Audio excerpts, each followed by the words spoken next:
ശ്രീ പദ്ധതിയിൽ MOU ഒപ്പുവെക്കാൻ സർക്കാർ നേരത്തെ തീരുമാനിച്ചിരുന്നു. 2024 മാർച്ചിൽ വിദ്യാഭ്യാസ സെക്രട്ടറി കേന്ദ്രത്തിന് കത്തയച്ചു. കത്തിന്റെ പകർപ്പ് മാതൃഭൂമി ന്യൂസിന് ലഭിച്ചു. TS ഹരികൃഷ്ണ വിവരങ്ങളുമായി ചേരുകയാണ്. ഹരി, 2024 തന്നെ ഇത് സംബന്ധിച്ചുള്ള തീരുമാനം കേന്ദ്രത്തെ സംസ്ഥാനം അറിയിച്ചിരുന്നു എന്നാണോ? പിന്നെ എന്തുകൊണ്ടാണ് ഈ കാലതാമസം പിന്നീട് ഉണ്ടായത്? അതെ, കഴിഞ്ഞ അധ്യയന വർഷം തന്നെ ഇതുമായി PM ശ്രീ പദ്ധതിയുമായി ബന്ധപ്പെട്ട് അത് നടപ്പാക്കാൻ വേണ്ടിയുള്ള നീക്കങ്ങൾ, സംസ്ഥാനത്ത് നടപ്പാക്കാൻ വേണ്ടിയുള്ള നീക്കങ്ങൾ സർക്കാർ തുടങ്ങിയിരുന്നു. അതാണ് ഈ കത്തിന്റെ പകർപ്പ് ഇപ്പോൾ മാതൃഭൂമി ന്യൂസിലൂടെ പ്രേക്ഷകർ കാണുന്നത്. അതായത് PM ശ്രീ പദ്ധതിയുമായി ബന്ധപ്പെട്ട് സംസ്ഥാനത്ത് ഇത് നടപ്പാക്കാൻ പറ്റാത്തൊരു സാഹചര്യം എന്ന് പറയുന്നത് എല്ലാവരുടെയും സമ്മതം ഇതുവരെ കിട്ടിയിട്ടില്ല എന്നുള്ളതാണ്. അതായത് ഇപ്പോൾ സർക്കാരിന്റെ നിലപാട് കഴിഞ്ഞ ദിവസങ്ങളിൽ വിദ്യാഭ്യാസ മന്ത്രി പറഞ്ഞത് നമുക്കറിയാം.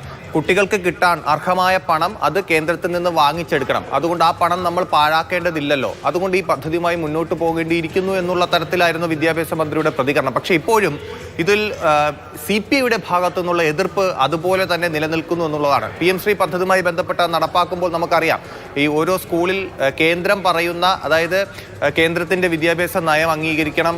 തിരഞ്ഞെടുക്കുന്ന സ്കൂളുകളിൽ PM ശ്രീ പദ്ധതി നടപ്പാക്കുന്ന സ്കൂളുകളിൽ പ്രധാനമന്ത്രിയുടെ പേര് വയ്ക്കണം. അപ്പോൾ അങ്ങനെയുള്ള കാര്യങ്ങൾ നടപ്പാക്കാൻ ബുദ്ധിമുട്ടുണ്ട് എന്നുള്ളതാണ് സംസ്ഥാന സർക്കാരിന്റെ വാദം. പക്ഷേ അത് നടപ്പാക്കാതെ ഈ പദ്ധതിയുമായി മുന്നോട്ട് പോകാനും പറ്റില്ല. അപ്പോൾ സ്വാഭാവികമായിട്ട് ഈ പദ്ധതിയിൽ പങ്കുചേരുകയാണെങ്കിൽ ഈ കാര്യങ്ങളൊക്കെ കേന്ദ്രം പറയുന്ന കാര്യങ്ങളൊക്കെ ചെയ്യേണ്ടി വരും. എങ്കിലേ മുന്നോട്ട് പോകാൻ പറ്റൂ. ആ കാര്യങ്ങളോട് CPIക്ക് ഇപ്പോഴും എതിർപ്പ് തുടരുന്നു. ഈ കത്തിലൂടെ നമുക്ക് മനസ്സിലാക്കേണ്ടത്, നേരത്തെയും ഇതുമായി ബന്ധപ്പെട്ട് PM ശ്രീ പദ്ധതിയുമായി ബന്ധപ്പെട്ട് ഇതിന്റെ നടപടിക്രമങ്ങളുമായി ബന്ധപ്പെട്ട് വിദ്യാഭ്യാസ വകുപ്പ് മുന്നോട്ട് പോകുമ്പോൾ ഇപ്പുറത്ത് ഇവരുടെ പരിഭവങ്ങൾ ഉള്ളവർ, പരാതി ഉള്ളവരുടെ പരാതി ഇതുവരെ മാറ്റാൻ അവർക്ക് സാധിച്ചിട്ടില്ല എന്നുള്ളതാണ്.